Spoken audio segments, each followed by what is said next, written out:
is it, Josh. This is it.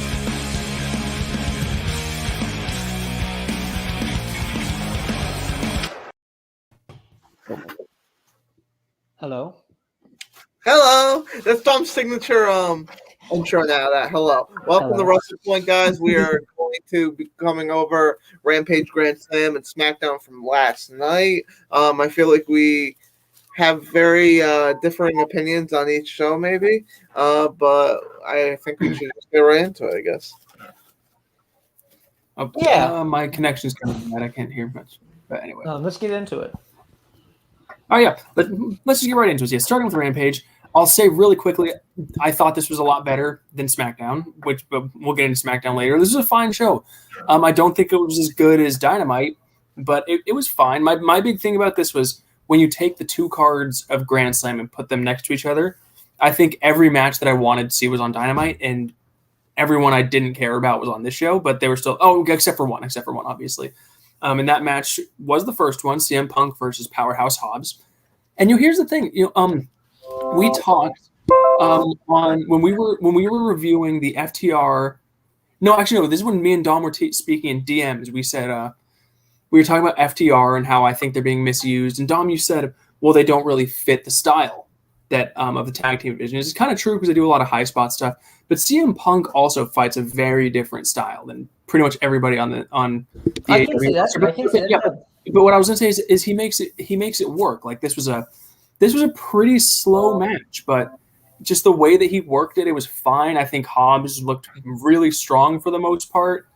I like that they tried to give him an out with the hook, with Hobbs running into Hook before the finish, but I'm kind of over that whole trope because it's in almost every single match at this point. But I think Punk, I think he's 2 for 2 on winning matches, but also making his opponent look good. So this was fine with me. I mean, I'm happy about that. I think you said about the trope, about the not interference, but the distraction and then run into each other. Like I understand that because it happens way too much than it should in both companies. But I feel like in this case, it was welcome because he still want Hobbs to look strong coming out. And then when he hit the GTS, I'm like, is he gonna linger and hold him there? No, he said, pick him up and then right away. Because if Hobbs were up there too long, he would be like, why is he stunned after running into Hook? So I think this match was good. Hobbs looked really impressive. CM Punk, another great job. I'm really excited to see what happens next. It also was nice to see Hook finally take a bump. I love how Dom just smiles ear to ear when he gets to talk about CM Punk. I did enjoy this match. Despite everybody thinking I'm a CM Punk hater, I'm not that much of CM Punk. I'm thank God he went back to the trunks. He did yes. He had a poll on his Twitter that said trunks or pants, and I voted trunks. It's closer. It was closer than you would have thought. He was like 57% trunks. So I did enjoy this match. I think I'm in a differing opinion, which I think CM Punk looked better in this match than he did in the Darby Allin match. I think he looked better, but I think he made. No, that's right. Than he made Hobbs, but he looks better. No, I think CM Punk looked better in the ring overall. I just feel like it felt like he was a lot more comfortable in the ring. So this is a good match. I don't know where they're going with this. Do you think this ends the feud? Maybe. I think he goes to Ricky Starks next. Ricky Starks, yeah, or Ricky Starks. Yeah, I think if I had to guess somebody, I think that's the right call. So I'm just it was a good match. It was a decent, good opener to get the crowd going. It wasn't like a crazy opener that the fans are so dead after the match. So I thought it was a decent to good match. Yeah. And then so the next match we got the 6-man tag, which was Jurassic Express and Christian Cage against how long have they been called the Super Click? The Bucks, Adam Cole. Is that a brand new thing? Yeah, so it's brand new. They weren't called that in Japan, okay? Because that threw me for a bit of a loop. You know what? This was everything I say about the Young Bucks matches. It was really exciting. Lots of really fun spots. I wouldn't necessarily classify it as a wrestling match, but that's not I don't say that as an insult. They fight a different style of match that I don't necessarily call wrestling. It's high. It's kind of like it's high spot presentation, which is fine. Obviously, there's a huge audience for that, and even me who shits on that kind of stuff a lot. I enjoy watching it, especially no one really does it better than the Bucks. So this match, for what I was expecting and for what it was, perfectly fine with me. I think obviously the right team won. You could, even though they're the heels, this was Adam Cole essentially. They treated this kind of like a pay-per-view, so you can kind of call this a pay-per-view debut, which he needs to win. My only thing is, he wasn't the one. No, was he the one that pinned Luchasaurus, or was it one of the Bucks? I'm pretty sure it was him. It was him. He gave the I don't know what the moose Yeah, called. I don't know what they're calling. I think they're calling it the boom now. His knee to the back of the head. Okay, yeah, he pinned Luchasaurus. Yeah, perfect. Yeah, I think we talked about this too, Eric. I think during the match while you're watching it about Jungle Boy taking too many pins and Luchasaurus took it. Another big profile match with the Jurassic Express involved that Luchasaurus took it, but they still made him look credible. I think that's how they should treat this.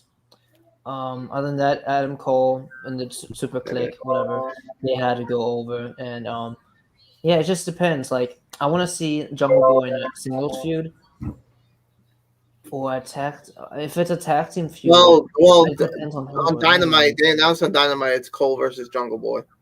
I freaking told you, Dom.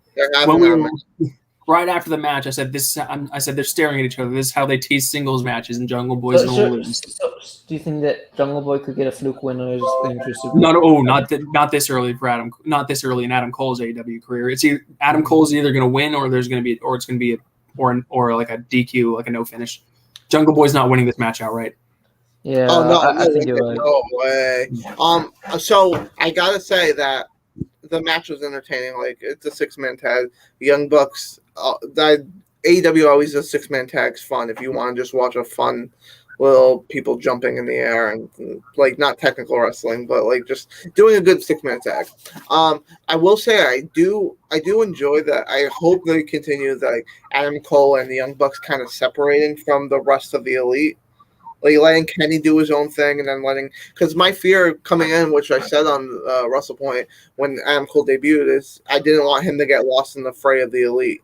So if he's gonna control like a little section of the elite with the Young Bucks, so I can't complain about that. Yeah, so Adam Cole's gonna obviously beat Jungle Boy. I mean, and I think that's what's gonna happen, Cody. Talking back to the Bullet Club, I mean that's the origin of all of this. There was when you look at that group in general, there were a lot of subsections of the Bullet Club. There was the OG Bullet Club with Tama Tonga and Tonga Loa and you have the people who actually stay in Japan with like Jace Owens and Takahashi, whatever. And then you had the US guys, the Ring of Honor guys like Cody. Before there was Adam Cole with the Young Bucks and Kenny. So I think we're gonna see something similar to that. I don't know where the Good Brothers come into this. hopefully not. Hopefully not at all. They're the most useless wrestlers on any promotion besides. They're gonna stick around here somewhere. So they shouldn't though. They're pointless. Yeah, but overall this was pretty good. I think AEW really like harbored a lot of the booking of like multi-man booking from New Japan. If you watch New Japan, they do a lot of multi-man stuff, and they book from multi-man to single stuff. So I think AEW is doing a lot of that as well. Yeah. So yeah, that was solid. So far, 2 solid matches, and then they make sure to put one of the throwaway matches in there next. Chris Jericho and Jake Hager versus the Men of the Year, Scorpio Sky and Ethan Page. This match, I love 2 of these guys. I have no problem with a third one, and I hate to death and sick to death of Jericho. And this is other than I was to my surprise and to my delight, they actually had the Men of the Year go over in this. I was not expecting that at all, and I'm actually kind of excited for that, because actually it seems like they actually want to do something with them, whether or not we'll see what it is, but that's cool. But other than that, it was exactly what I thought it would be. Jericho with cement shoes on, pretending to keep up with these guys. And the more people get beat up by Jericho, I think it just looks ridiculous at this point. But that's neither here nor there. I could say that after every Jericho segment. But yeah, I'm happy the Men of the Year won. I think the beatdown afterward was a little bit much, but I'm excited that it seems like they actually have direction for these guys because they are way too talented to be just squandered the way they've been. Yeah, I'll echo that. Jericho, I really like as a part-timer. I really do. I really don't need to see him every week. I feel like if we have like a 4 to 5 matches every year, like a big feud matches, something like they did in New Japan. I really like. Don't they only have like 4 pay-per-views? So you want him in basically every pay-per-view? Yeah, that's fine. I mean, okay, calm down. I was gonna like have him be booked like he was in New Japan. I think that's really solid. Hager looks really credible. Like he has a successful mixed martial arts career so far. I mean, it's still starting. He's only fought 3 matches. Men of the Year. The thing, and I said it yesterday, I just don't care for them because of that fucking mouthpiece. What's his name again? Dan Lambert. Dan Lambert. I do not care about anytime he says something. I'm like, it's time to go to the bathroom, and it sucks because Scorpio Sky and Ethan Page are so incredible, talented wrestlers. But like, if you give anybody wrestler in anything that is just uninteresting, at least to me, I'm not gonna watch it. Even this match, I'm like, yo, this might be a bathroom break. And this match was during when we did or started the review from yesterday from from Dynamite, and I'm like, when I go back to watch the show, I'm not gonna watch the show. I mean, this match, like, I really don't care for it. I don't think anything is gonna really develop after this, so it really gave me no reason to watch it. So that I said off air, there's 2 matches that I did not like in the show, and one of them was this match. I'm just so not. I don't want to watch Chris Jericho on my TV anymore. Like Chris Jericho's big thing when he was like on top of his game was his promos and his character were some of the best work ever. And like I just don't care for his character or his promos. Anytime he talks, I just feel like it's the same stuff over and over. I'm like, maybe because he's a face and he's kind of like, he's not the greatest face in the world. Let's be honest. He's much suited to be a heel, but I don't know what's going on right now with him. But I was not interested in this match. It did seem like Jorge Masvidal. If no one watches UFC, he's a pretty big deal. And like I just feel like the crowd did not react like they knew who he even was. So I feel like that spot that they thought was going to hit really didn't hit that much. I'll say this, after, or it's just an observation or something, maybe a cold take, forget the banner. Chris Jericho after his championship run kind of fell off. I think he was really good during his championship run. That's a freezing cold take. That's like a genuinely accepted fact that ever since his title reign, he's been awful. That's why I said it's a cold. Yeah, it's a freezing cold take. I've got frostbite just listening to that. I'll take. I just wanted, I don't know. Yeah. I just wanted to say that, I guess. I think it's always been like, if like Jericho's not in like a super prominent feud, I feel like he kind of gets lazy.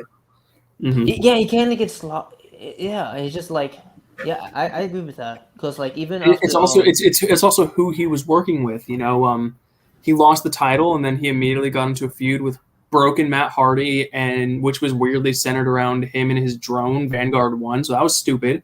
And then his next feud was with Orange Cassidy, which was stupid. And then he put Orange Cassidy over, which made him look stupid.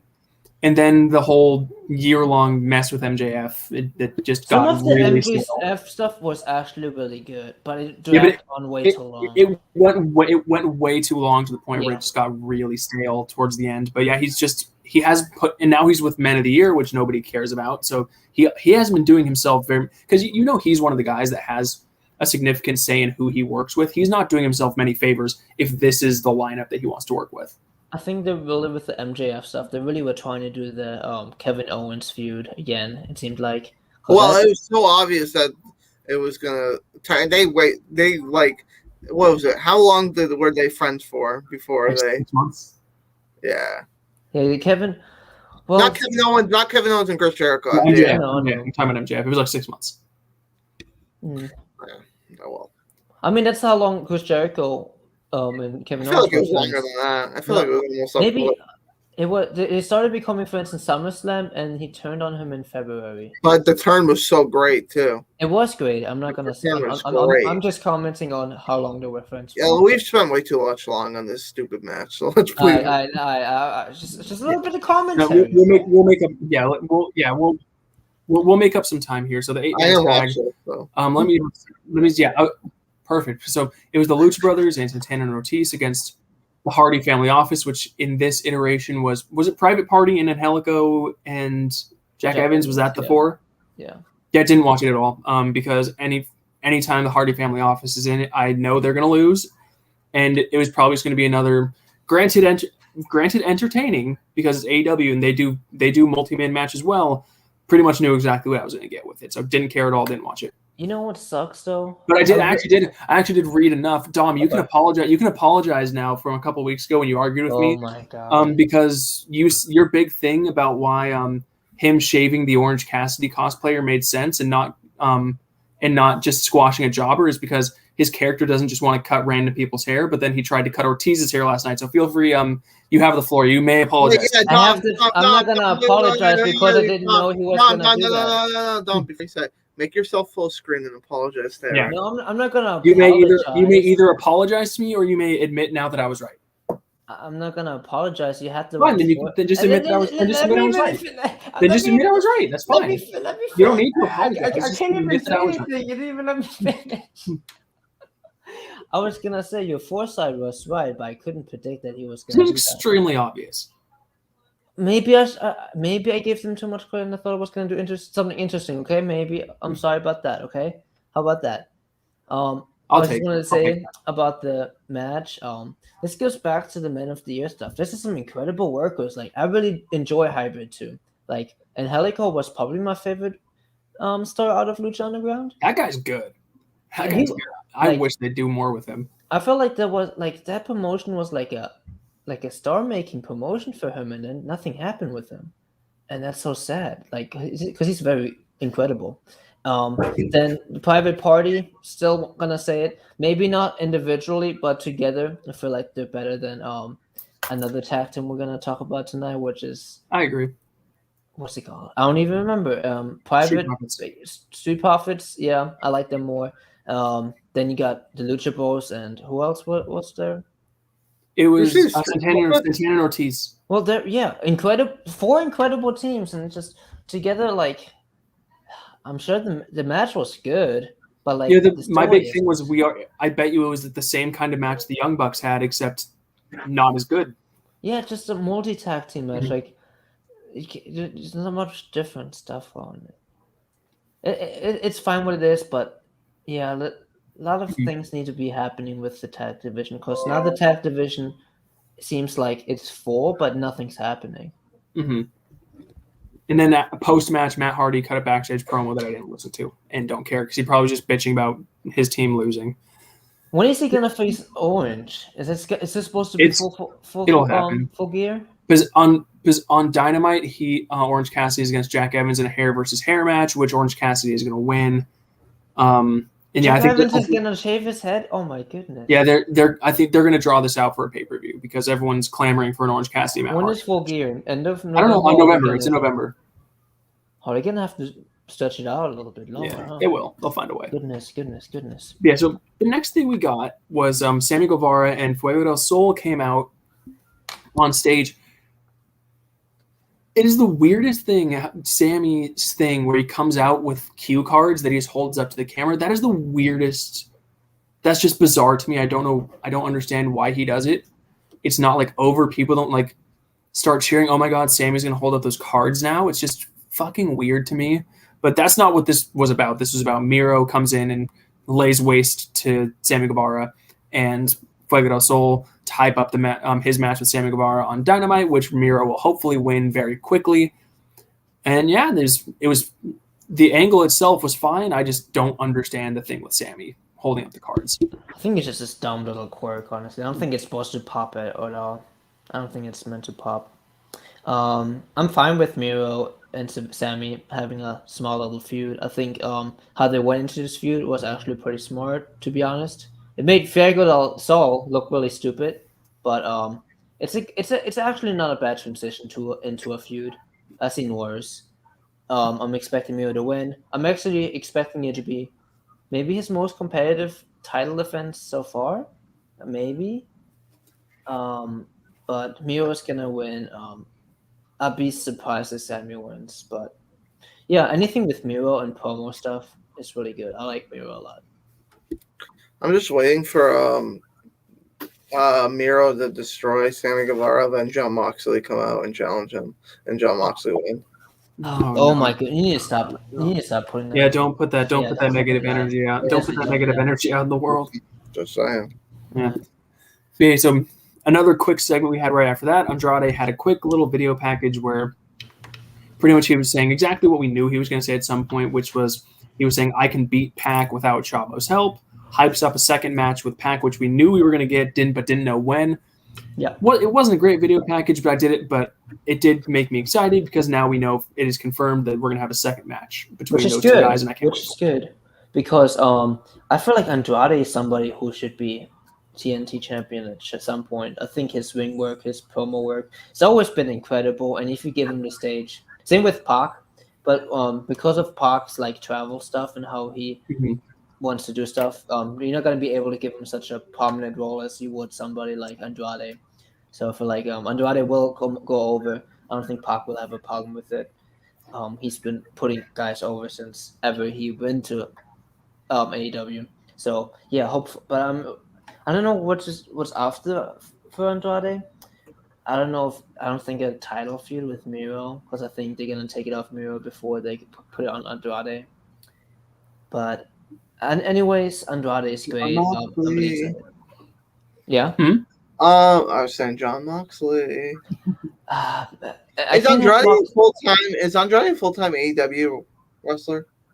I have no idea. I think he might split with AAA, but I don't know. I gotta double check on that. Or first check. I haven't checked it all yet. Go ahead. I haven't checked it all. That's why I could see possibly Pac winning, just because I don't know. I'm just like obviously it's gonna be a good match. I just can't get behind Andrade when he speaks Spanish 100% of the time. I can't. I don't like reading subtitles when I'm watching a promo.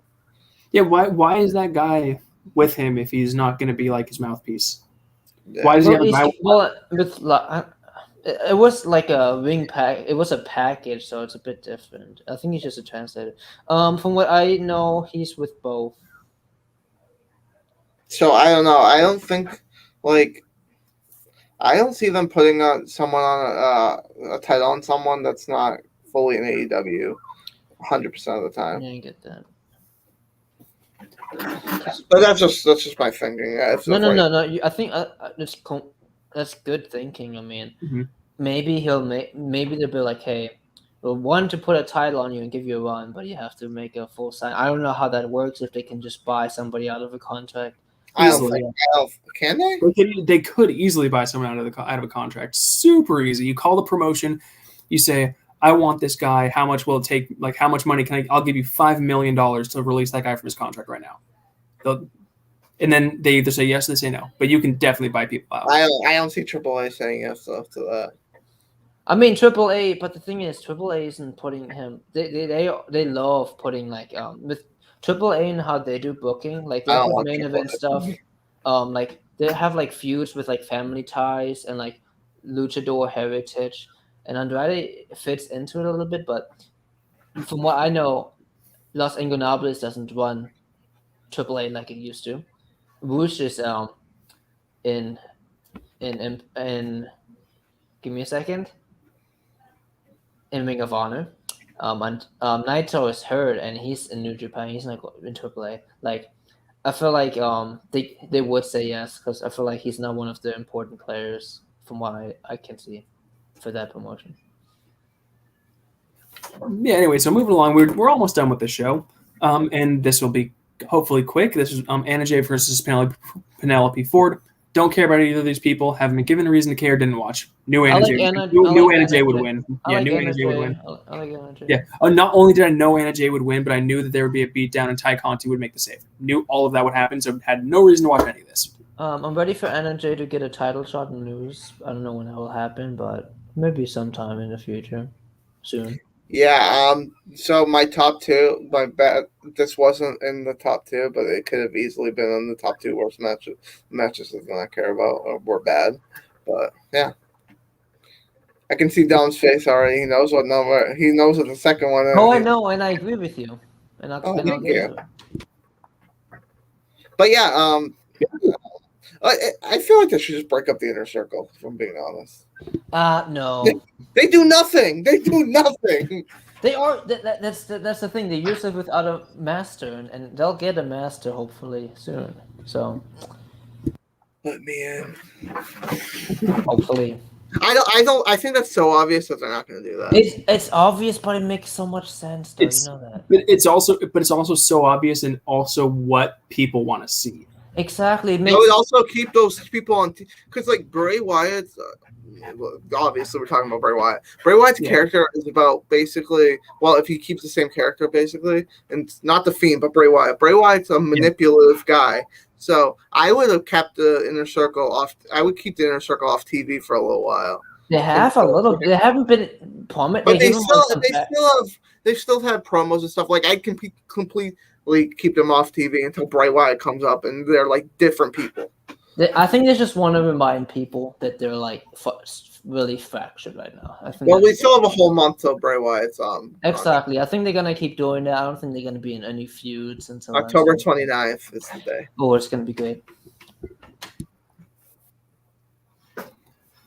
All right, so we got the last match of the night now. This was the lights out match between Jon Moxley and Eddie Kingston and Lance Archer and Minoru Suzuki. So here's what happened in my world. So we got done filming yesterday at about 5 to the hour. So I was like, okay, let's tune into the end of Rampage, and I watched the last 5 minutes of this. It was the stupidest, dumbest, just most impossible to watch nonsense I've ever seen. So I decided I'm not going to watch.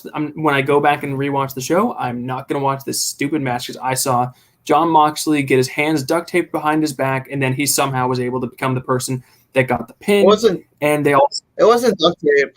No, Kingston got the pin. But Jon Moxley's hands were duct taped behind his back, and then somehow by the end of the match laid waste to Suzuki and Lance Archer. And apparently, so Homicide was the guy that made the surprise appearance. Homicide to cut the tape off Moxley's hands. Half that room, I bet, didn't know who Homicide was. I forgot Homicide was. I didn't even know he was still wrestling. Yet that didn't stop Excalibur from saying he's a legend. Just because he's from New York, I don't see where he fits in here. It would have made a lot more sense if he was with Mentor. Yeah, I get. Yeah, but I think it would make a lot more sense for people that know Homicide. They'll all say it would have made way more sense for them to have brought him in somehow with Santana and Ortiz because they were LAX.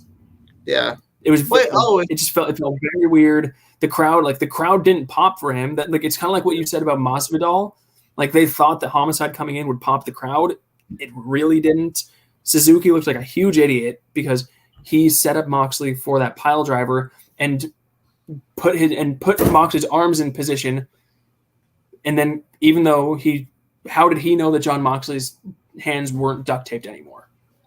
He shouldn't have been able to do that in his world, because in his world, Jon Moxley's hands were duct taped behind his back.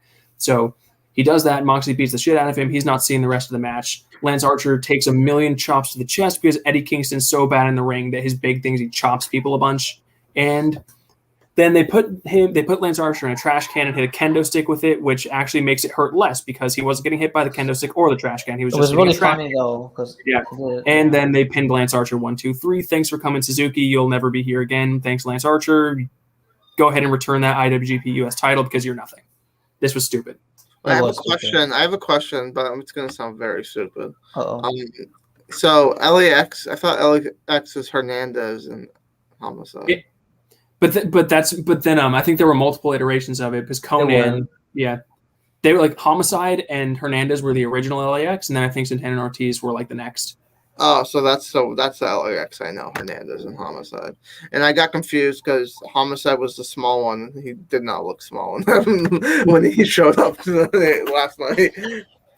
It's just yeah, I don't know what's going on. Like, I really hope that it's really baffling. Like, and I was thinking, I'm like, okay, well, why are these two together, Suzuki and Lance Archer? Well, they're from the same faction, right? And then to look at some of the counterparts in the faction, and New Japan has booked them really well. El Desperados in his best run of his career. Zack Sabre Jr. got a clean win over Naito, one of the top, I say, big four of New Japan, and Shingo, who is the current champion. And what would they even say? And like, how would you even take him if Zack were to wrestle in AEW at some point and be like, oh yeah, his partners were the guys who got beat up by like garbage workers. I don't think they mentioned that, if I'm being honest. But they'll put him. They'll put him in like a multi-man with Lance Archer because they're from the same. Because like Zack Sabre Jr., like if you said that name to me, I wouldn't think that he was in a faction. So but that's his thing though. That he is with Taichi, and Taichi. I love Taichi. I don't think Taichi will come over, which thank God. I don't think people will understand Taichi. He's too special. But in a good way. Like Taichi has so many gimmicks going on at the same time. I don't think people will appreciate it. Like Eric knows what I'm talking about. But yeah, this Lance. Remember when Lance Archer used to like really credible and good, like last year with like the Murder Hawk gimmick? What the fuck happened? Is it because of Jake Roberts gone now? And he beat John Moxley. He beat John Moxley for the IWGP US Championship. He did, yes. And now they don't want to do anything with him. Mm-hmm. So yeah, this was the second match that I said was not very good. John Moxley matches are not good. His matches are awful. Legitimately. Actually, I meant to make a hot take at the beginning of this. If you want to, if you want to put the picture up, give me a second. I'll wait. What take? Dom, hurry the fuck up! Okay, here you go. John Moxley is the most boring wrestler in the business. Oh. He's up there. He's up there. I mean, up there, but most boring. Have you seen Jinder? I have seen Jinder. Jinder had the Hinder swiping on Jinder, Eric. Let's be honest. I know you can. I mean, reasons to bias with Moxley, but more boring than Jinder. Yeah. I mean, but like, think about it like this. Think about what spot Jinder's in. Think about what spot John Moxley's in. No, but I get that. That's why I'm asking. Like, yeah, he's more prominent on TV. But if you, I would say he's the most boring main eventer in the business.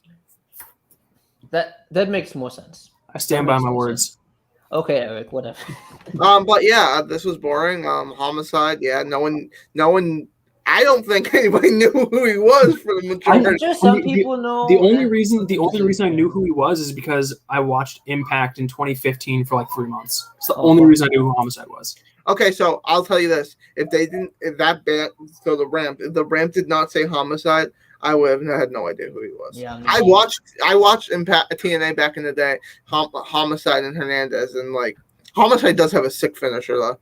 If you ever get it's a sick move. It's still just the vertebraker.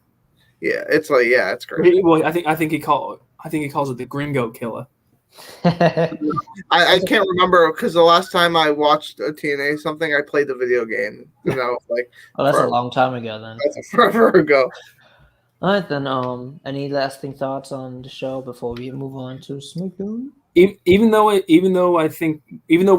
kind of took turns bitching about it for the most part, it was still a fine show. I think fine. Yeah. It was just when you put it up against Dynamite, it just never really stood a chance because, like I said before, Dynamite had the big matches. You shouldn't put it up against Dynamite though, because it's the same. It's the same. It's their B show. It's like playing SmackDown. Yeah. Putting up SmackDown against Raw. SmackDown. Usually it doesn't. They don't have separate. They don't have separate rosters. Rampage has access to the exact same people that Dynamite does. No, but it's what I'm saying. Like Raw and SmackDown, even though one might feel like the A and B show, they're not treated as such in terms of the universe, But Rampage is treated as the lesser of Dynamite. If that makes sense. the AWU. All right, let's move on to Holy SmackDown. Wrestling Oh, Universe. what the fuck? That's the wrong color. Green. Hey, it's a nice What is green, to be it? honest. What is this? Are you reviewing Global Force? Oh, Do I have the numbers right? 270 BA. Give me a second. Yeah. Well, 02. while we wait for Dom to get that sorted out, I'll just kind of start with my general thoughts of SmackDown, which are very different from you guys. Oh, I fucking hated this I show. don't think it was very good. I thought this show was absolute trash. Like, I thought the show was trash. Like, I've got the banner count in front of me. So we have 13 banners. So I'll call it 13 segments. Only 4 of them were matches. And I would argue three of them definitely were just complete throwaway matches. I would argue that the main event was a throwaway. This was definitely the weakest. There was SmackDown nothing, and this this was a go home show. This was a Yeah, go this- home show, and I told you guys earlier, if we didn't have an obligation to watch Extreme Rules and review it, I wouldn't watch Extreme Rules. I still would. I'm not even remotely excited. I'm not even remotely excited for Extreme Rules. This show is just I hate it, and we'll get into it. But this show was I thought the show was awful. Yeah, it felt. Yeah, you were mentioning 4 matches, and 3 of them were not that very good. Well, one of them was okay. And 2 of them were really short. I think between the 2 women's matches, I think there was less than 10 minutes of bell to bell between the 2 matches. Like there's some things. thank God. Honestly, this didn't even feel like a go home show. This just felt more like a show I would see next week, setting things up. If you know what I mean, right? Like No, a lot I of think you're getting a good show next week. yeah, a lot of the things like that happened tonight. I feel like, or not tonight, but on SmackDown, we're setting up for the next leg of the They are. WWE. But I don't think like this was clearly a filler show, but I think it's just so ridiculous to have a filler show as your go home because literally one of my biggest problems, and we'll get into it as we go along, is I don't think anything was further. Any storyline was actually furthered at all. I think we got more of the same ever since that amazing Madison Square Garden show. I think every show has just been the same stuff said in different ways, and this was just the epitome of it all. I think they already finished telling the story if they needed to go into an Extreme Rules, and now they just have extra week, So like whatever. Yeah. You can go. Yes, ahead and I get mean, into- and it starts from the top. We have a Becky Lynch comes out for an in-ring promo, and I knew exactly what was going to happen. I didn't know what words they were going to use, but I knew exactly what points they were going to make. I knew this time Bianca was going to leave her laying because last time she was left laying, and obviously Becky's going to win on Sunday, so Bianca has to stand tall. I knew everything was going to happen, so I'm sure they said good things, but I skipped the whole thing. Yeah, but it was interesting. Yeah. So I thought the promo was pretty decent. I think Bianca needs to stop fucking dancing. That's all I'll say. Yeah, she's not gonna do that. And Becky slapped the shit out of Bianca. She slapped the shit out of her, and then she gave her the KO. What's it? Kiss of death. KOD, yeah. Yeah, is that what it's called? Yeah, it's a cool finisher. Yeah, it was a decent promo. It wasn't the best in the world, but like this show was like, I don't know how to explain. It's like everything. Like Extreme Rules is not going to be the best pay per view in the world. Like unless we had some major changes at the. I'm honestly dreading watching Extreme Rules. To be perfectly honest, I'm dreading it. Dreading it. That's a little much. That's Come a little. on. I think it's going to be an awful show. It seems to be really bad. I don't know. But you can't go into a show like that because you're going to think it's awful no matter what. Well, I Yeah. can go in with an open mind regardless of my expectations. You're not though. You say you're dreading watching it. Yeah, that doesn't mean I'm not going to watch it with an open mind. I It don't kind know. of does. It kind of does. But like, I'm giving them a little slack just because like they have everything set up for this pay-per-view. Yeah. They have everything is changing come Friday. I think the draft's going to be huge. And I think once we seen that Roman was wrestling on the show, like yeah, you get excited that Roman Reigns is on the wrestling on the show. It doesn't happen too often. But then you come into your back of your mind, you're like, I feel like Roman's wrestling on the show for the lack of storyline they're gonna give you tonight. So I don't But- mind seeing the champion wrestle at any show. but Roman doesn't usually. How many SmackDowns has Roman wrestled on? More than you think. Like at least 4 in the past month or Oh, months. not in the past month. No. I don't know. He has wrestled this one. No, He he had, wrestled. He wrestled Montez Ford. He's wrestled Rey Mysterio. He Finn wrestled on Balor. Raw. That doesn't Balor. count. I'm not counting that. Balor. Balor, Daniel Bryan. And Daniel Bryan was like in April. And he did a multi-man, I'm sure. Oh, he put Edge. And But that's just one-on-ones. He did multiple multi-man with the Usos on SmackDown. I don't think he's won many. I think it's only been like a couple on multi-man. But But that's still one-on-one a good matches, amount. one matches you could probably count 5, if that, for the past year. But that's still a good amount. For a year? I gotta look into it because I'm pretty sure it's. You know what? I'm gonna look into it. You guys go ahead and talk. Yeah, anyway, we're getting a little bit off track. Does anyone have anything else to say about this Becky Lynch, No. Bianca Belair segment, or should we move on? It wasn't terrible. They're gonna have a good match. Okay, so moving on. So next we had the Intercontinental Championship, Shinsuke Nakamura versus Apollo Crews that nobody cared about. We all knew who was going to win. I skipped. I was interested because Shinsuke Nakamura is one of my favorite. Well, used to be one of my favorite guys in the business, and now he's just like. It's hard to get into his matches when I know that like I'm so not into him as Intercontinental Champion, as the Intercontinental Champion. I'm not into this reign at all. But he's a good worker. Apollo Crews is an exciting worker, and he does a lot of things that a guy his size shouldn't be able to do. So I watched very sparingly. I think it was insanely silly to have Boogs suplex Commander Aziz because That was sick though. It was really cool, but now that's just that. Like, imagine if he did that to Omos. What would you think of Omos? Okay, but like Omos, I feel like There'd be Omos, there'd be very little reason to take I also Omos. think they're very anymore because he's been bumped. I think they're two very But granted, different. they are. But my point is, that they're both giant. They're in the same role. They're both giants that are backing people up. So, and to a certain extent, even though Apollo Crews is a low mid carder, to a certain extent, you do need to protect his muscle because that's why he's the muscle, because you can't bump him around that much. So I just think that was very silly. Obviously, Shinsuke won, and I'm gonna say something now, and Cody, you're gonna get really mad at me. I'm kind of over Pat McAfee dancing to Shinsuke's music. It's kind of sad, to be honest. That is probably the worst take I've ever had. Eric's ever said. Yeah, that's a bit bad take. Pat McAfee is iconic. Pat McAfee is, I don't know. I'm sick of this. Apollo Crews' promo before the match made no sense. How he wants to bring dignity back to the Intercontinental Championship. I'm like, bro, you held it for like 4 months, and you didn't bring any dignity to it. So yeah, that's all I have on this, Dom. 9 SmackDown matches This year. Yeah. How many were single matches? Not many. Yeah, so Yeah, you got me. All right, let's move on.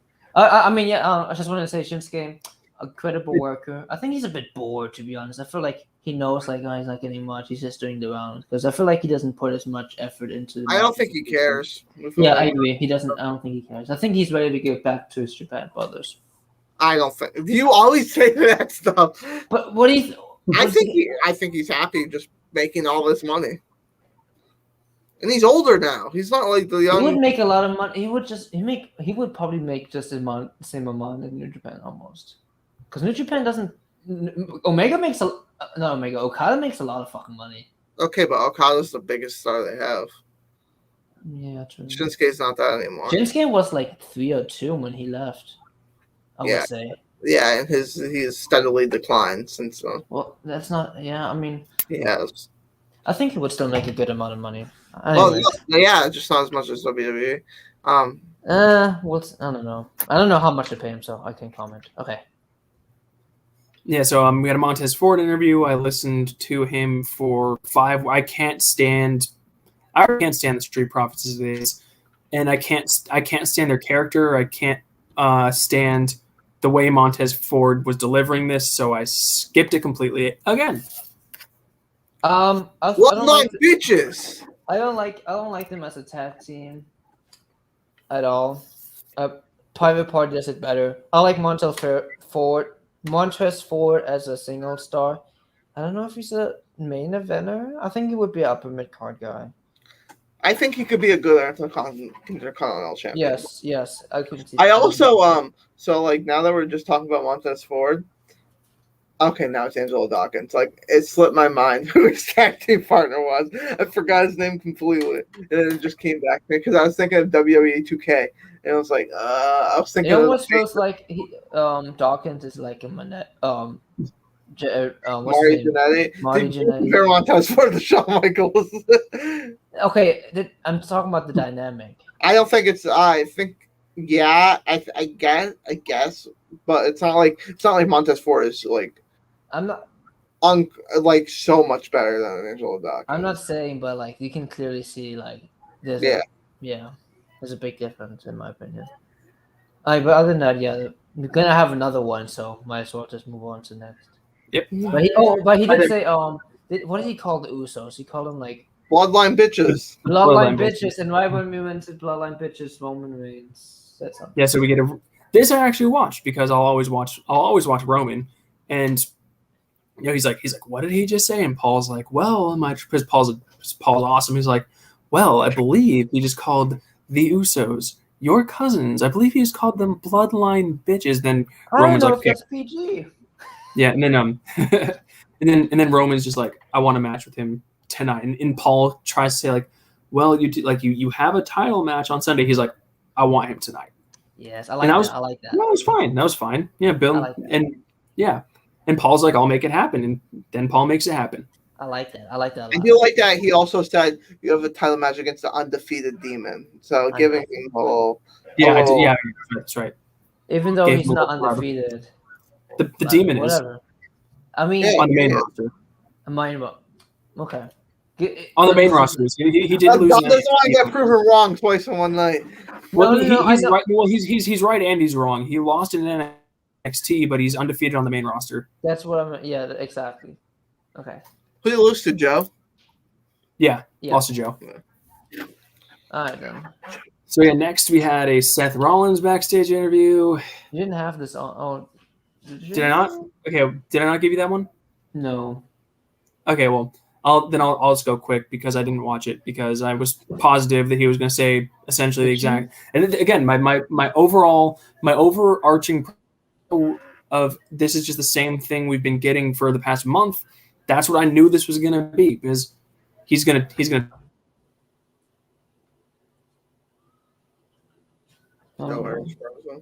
me a second. Nothing new was going to put up.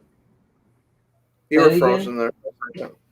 I'm sure. Yeah, I could tell my connection was kind of getting crappy. So I'll try to make it a little bit shorter, but I'll say it again.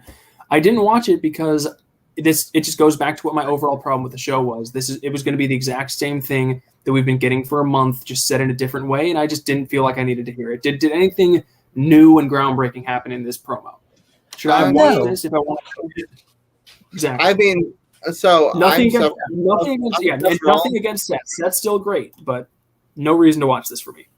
I'm a Seth Rollins guy, so I'll always watch his promos. He said, well, if you don't come to the SmackDown next Friday, I will come to your kids and your wife and find you. That's a bit much. That's a bit much. So it's not hard to find his wife. She's on NXT Tuesday nights. And then I would like to see. It would be interesting to see Seth Rollins pop up on NXT 2.0 this week and just go off. Cool, yeah. That'd be great. Wait, didn't Seth Rollins pop up on NXT Takeover and then he didn't do anything with that? A long time ago, yeah. For the Triple H feud. Oh yeah. So technically they did do something with it. I guess it's just. So Edge tweeted out that he'll be on SmackDown this Friday. Yeah. Ooh. Yes. Did you have anything on this, Dom? It was fine. Whatever. Let's just move on.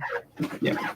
Yeah, and so now we're about an hour into the show, and we get the second match, which I skipped because it was Liv Morgan versus Zelina Vega. I skipped it for multiple reasons. Number one was because during the review last night, you guys spoiled to me that Liv Morgan loses, and I didn't want to see that. And second of all, Don't give a flying fuck about this match at all. So That's not no PG. need to watch it. Didn't need to watch it. Glad they didn't give it that much time. It kind of sets Liv Poor Morgan Liv lost. Morgan. Poor Liv Morgan. She better beat Carmella Sunday. If she doesn't beat Carmella, oh boy. Oh boy. And Liv Morgan is slowly going up the ranks for me as one of my favorite females in wrestling. But she needs to stack up some wins. She needs it. She needs to literally stack Selena and Carmella like Roman did. That'd be nice. Acknowledge me. Yeah, acknowledge Liv Morgan. Alright, we can move on. And the next we had what was supposed to be the debut of another WWE talk show. This one, Happy Talk with Happy Corbin. You guys know how I feel about talk shows, so had every intention of skipping this, and I did. And because again, I knew exactly what we were going to get. He was going to cut an arrogant heel promo about Kevin Owens, and Kevin Owens is going to come out and most likely get beaten up. And as I was skipping through, I couldn't help but notice that's exactly what happened. So didn't watch it. So at this point, we're probably an hour and like an hour 15 into the show, and I've probably watched like 5 minutes of it, but I've known exactly what would happen. Yeah, but you didn't predict that someone else would attack him. It doesn't. But who was that guy? Who the fuck cares? That's Rick Moss. Oh yeah, that guy exists. He was injured. Wasn't he a 24/7 champion? That's what I remember. Yes, Oh, so 100%. he's like super. He's a 24/7 title guy. So he's like super important and not a comedy guy. I don't think he was this. 100%. I can tell you, Riddick Moss. Riddick Moss was 24/7 title. He was. Yes, he was. I knew. I recognized him. He was. Yes, he was. Okay, so why should I? Because he was. So he was a sparingly used. So he was a sparingly used comic relief segment guy. So why should I care that he attacked He Kevin was with Owens? Mojo Rawley. Even better. Why should I care? Branding his character. Why do you not give it a chance? Who, me? Care. See, don't mind- that was a terrible rebuttal. I don't care. I don't mind him. Because he's not going to be anything. He's not going to do. They didn't do anything with him before. They're going to do even more nothing with him. It's just, He was he's gonna be doing 24/7 champion. What do you mean he didn't do anything? I hope he's the one that beats Roman Reigns for the title. Well, then I mean, honestly, I think he will because, like Dom said yesterday with the Jungle Boy TNT Championship thing, you don't know what's going to happen. God, we're not going to get to this. All right, move on. Anyway, next thing, Dom, you want to hit the next banner for me? Oh, it's not the same banner. It's a different Dom, one. that's the one from earlier. We that segment already happened. Wait, let me correct. Oh wait, they did two of the same segment in the same show. That's awesome formatting. What an exciting show this must have been. We're 2 for 2 on Montez Ford interviews I didn't watch. I don't fucking care. And why is the same guy having multiple interviews on the same night when he's as a single, he's nothing. Don't care. Don't care at all. Wow. What are some bad sequels? This was like the Taken 2 of interviews. Yeah, I was gonna say Taken. Or Hostel the Hangover 2. Hostel 2. Yeah. This was probably the greatest promo I've ever actually heard in my life. Yeah, Shut good up. point. All right, let's move on. Okay, next. I thought we were almost done. Yeah, Nikki Ash versus Natalia. Give me 2 reasons why I should care. Okay, I'll give you one. They're actually acknowledging Chauncey Blackheart and No, after the match. He's talking about the match itself. Oh no, I don't care about that. Exactly. Didn't watch it, skipped through, but actually did. Once I saw that Shotzi and Tegan Knox came out, I actually did watch that part because finally because where have they been? They beat these. So finally even though they're probably gonna job out to Rhea Ripley and Nikki Ash for some preposterous reason. Fine. At least they're finally getting what they deserve. They're getting a title shot. It looks like. I honestly, I don't know if this is a hot take or not. I hate the tank thing. It's so stupid. I wanted to say that, but I didn't want either of you guys to just say that. I agree with you. I don't like the tank. I think the tank looks ridiculous. It's dumb. I don't like. I think it's better than the X tank. Yeah. The DX okay. tank was also ridiculous. Okay, I shit. also I didn't watch this because I despise Natalia. So Kimberly, isn't your favorite pro wrestler Natalia? Or is it Chelsea? Natalia, who pro wrestler? Who's the favorite? Yours or Chelsea's? Oh, see, Natalia actually had a was. fan. Then she realized how overrated Who's she your was. favorite now? Dom, we don't have time for you. Talk to your goddamn family. Okay. I think Natalia's fine. I don't like Nikki Ash. Oh, I'm not Okay, talking. so- I refuse. Oh, you don't want to? So we have the Mysterio. So after, do we have anything else on this? I guess Cody want to say something. Oh no, I said I'm not talking about the Mysterios and their dumb, stupid Oh. angle. Oh, okay. Oh, I'm not gonna lie. Actually, okay. So when the Mysterios were talking, I didn't care because Dominic was saying things that didn't make sense. He was like, if it weren't for like you distracting me, I would have beaten Sami Zayn all these times. When he's never lost. I think the first of the 3 matches was because Ray like distracted him, but the latter 2 were absolutely not because of Ray. So that made no sense. But I actually kind of liked when Sammy came in at the end and was like look, like I beat you 3 times, but you did get better every single time. I think in order for you to make that next step, you've got to listen to your dad a little bit less and start listening. I think he said listen to your heart or your instinct or something more. Didn't he say something about maybe you should pick a different opponent? Didn't he say something about that? I don't remember him saying. He might have. I don't remember him saying that. I think his big thing was just like if you want to win these types of matches, you're gonna have to start listening to your dad a little bit less and listening to like your instincts or something a little bit more. I kind of like that. It's ridiculous that Sammy has to do this. Oh, it is ridiculous.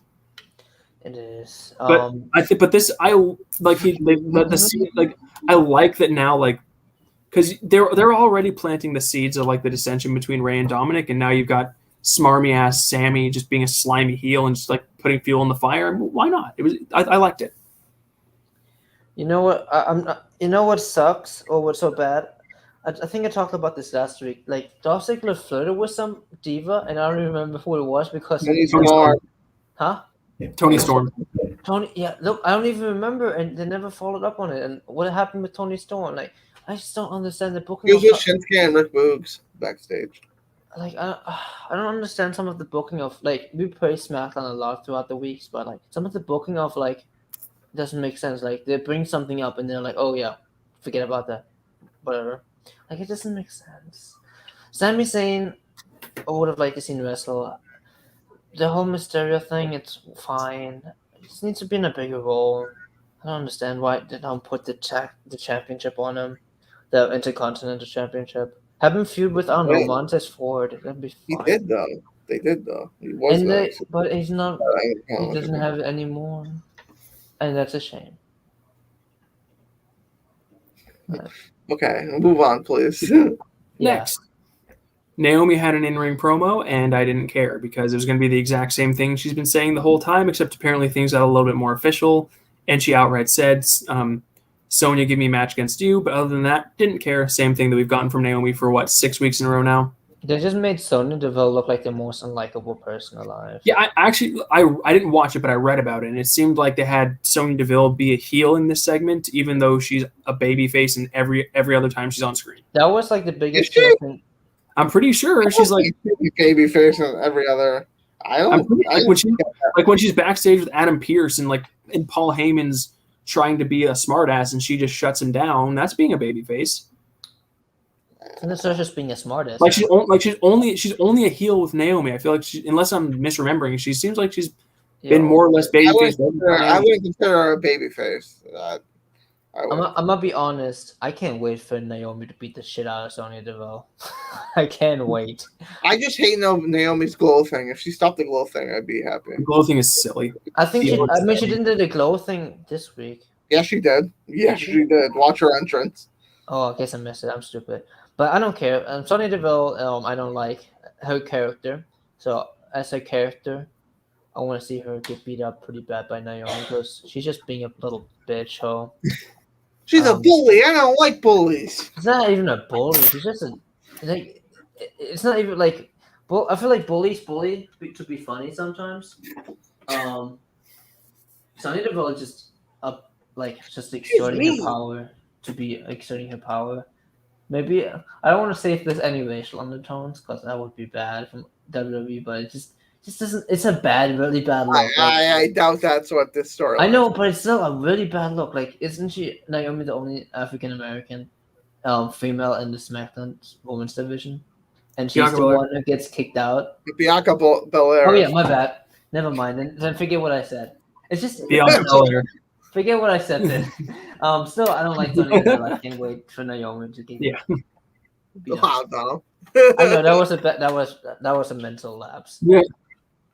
All right, move it along, Yeah. please. Yeah. Anyway, so Dom, you want to hit the next one for me, Dom? Is that Roman Reigns? No, it wasn't. Oh my God, there's something else. Yeah. We get a repeat of the first segment. We get another Becky Lynch in-ring promo, which we got at the beginning of the show. What an exciting show this must have been. We've now had 2 repeat segments, and I skipped it because I didn't care. Seems like It was a backstage segment. I didn't care about anything going on this show. It was all garbage. Eric doesn't like a SmackDown anymore. Yeah, it's whatever. Yes, Becky Lynch. Sure, I don't know why we needed her again. We could have had the Tony Storm, Dolph Ziggler stuff. We could have had a little Dirty Dog. Why do you want that? Why do you want that? He wants Tony Because Storm on TV. He wants Tony Storm on TV. There's I think he just wants Dolph Ziggler on TV. I want both That's on all right. TV. How about that? Huh? Why can't I like both? And it's always You want interesting. Tony Storm to be part of the Dirty Dogs? Dirty. I want the Dirty Dogs to do something funny. I don't know. Have them like steal Shinsuke's underwear or something. I don't know. All right, move on, please. Yeah. Okay. We're moving on. We're moving on. That'd be So funny. Next and last, we had the main event, which was Roman Reigns versus Montez Ford, and I was terrified when they were making entrances with 30 minutes left.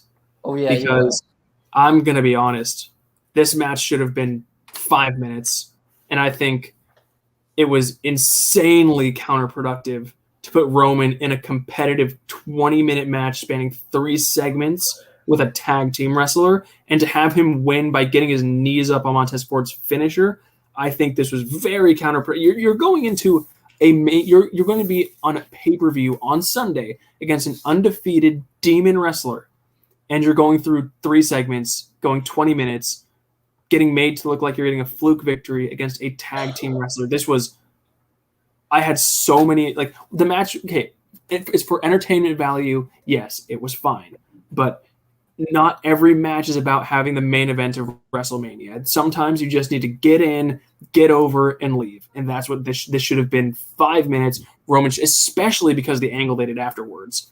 This should have been 5 minutes. Roman beats the shit out of him. They keep beating him up after the bell. Then the demon comes out. Would have been way more effective. Instead, Roman, I think Roman came out looking, I'm not going to say weak because he's Roman, but weaker. He did not look as strong as he has looked. This was bad.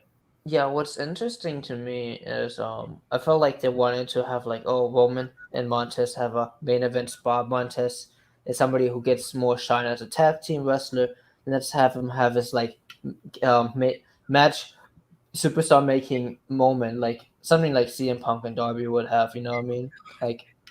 But it didn't feel like it. And then Roman, with the story wise, Roman's like, oh, I want to punish him for saying those bad words about my guys, and then he has a competitive match. It just doesn't make sense.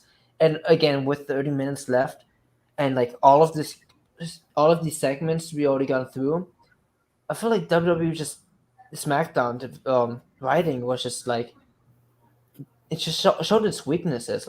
They have really strong writing, but sometimes if it's bad, it's really bad. Yeah, it did. It seemed for the most part like they really phoned it in on this one. Because here's the thing. Next week's SmackDown right now looks like this. Every show starts out with, it's just a blank piece of paper. But my point is every show starts out with a blank piece of paper.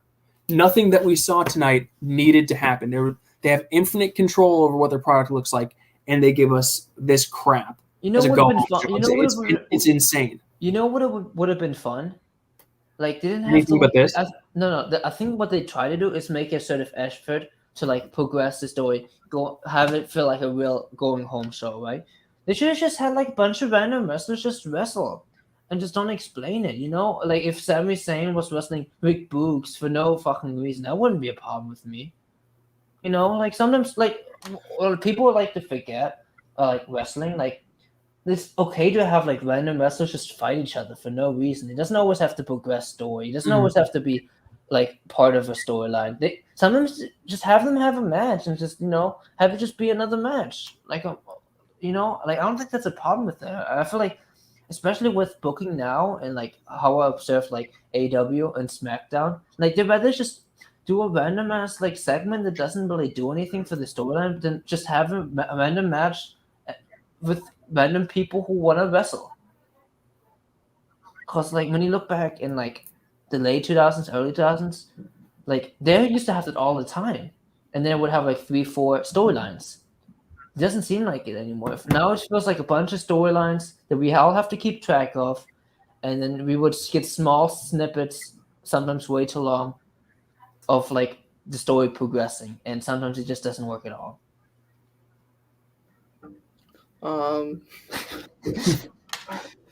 So I don't think Roman's victory was a fluke victory. He's like still choked him out. I mean, but he had to get his knees up. That's my point. I mean, it wasn't a dominating win like it should have been. So if Montez Ford hits a frog splash, what percentage chance is Roman Reigns not kicking out of that? You know what Roman should have done? He would have looked way better if he kicked out of it. He would have looked a lot stronger kicking out of it and then bulking up like he did against Finn Balor a few weeks ago and then choking him out. They could have made him look a lot stronger. Yeah, he could have Superman punched him from the ground while Montez Ford has the. I'm saying this now. Montez Ford has the sickest frog splash in wrestling. Yeah. Oh my god, he gets fucking high too. He gets high. He's very athletic. I get what you guys are saying, but like at the end of the day, it's like Roman Reigns can't crush everybody as much as you would like it. Yeah. Too. And he did have, but someone on the card where Montez Ford is, he needs to. That was his third match of the week, though. Also, Eric, just remember, at the end of the day, when we want to see clutch matches, we still have Cargill and Almas to watch. Have people squash them. But I think especially when Roman's got a title match on pay-per-view on Sunday, you've got to just get him in. If he has to have a match, which he doesn't. Again, every show starts with a blank piece of paper. Roman did not have to wrestle this week, but if you want him to wrestle, you better protect him. And I don't think they protected him here. Right. I think he came out of the show looking weaker than he entered. Yeah, I'm ready for Extreme Rules, and I'm more ready for the draft. So I'm about done with talking about. Well, we have to mention that the Demon came out and attacked.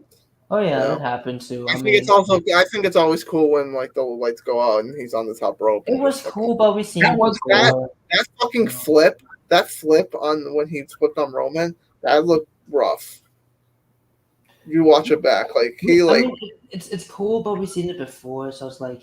Yeah. I mean, we see it in every wrestling. Kenny Omega does it. Finn Balor does it. What? Everybody does that move. That flip. No, I'm not talking about the move. I'm talking about the run out. What? The run out. Demon Balor attacking. I mean, it was cool to see him on the top rope. That's what I'm just saying. We've seen it before, so it's like. I mean, we've seen everything. When have you ever watched something in wrestling? And you're like, the same. I'm saying the exact scenario already happened. So like, when was the last? Yeah, Dom's starting to sound like me a little bit. I'm starting to rub off on you. I'm pretty sure. No, Eric didn't. I'm pretty fucking sure he went out to attack, like last week. Probably. Oh no, I'm talking about the top rope spot though. You said that. I'm talking about the attack in general.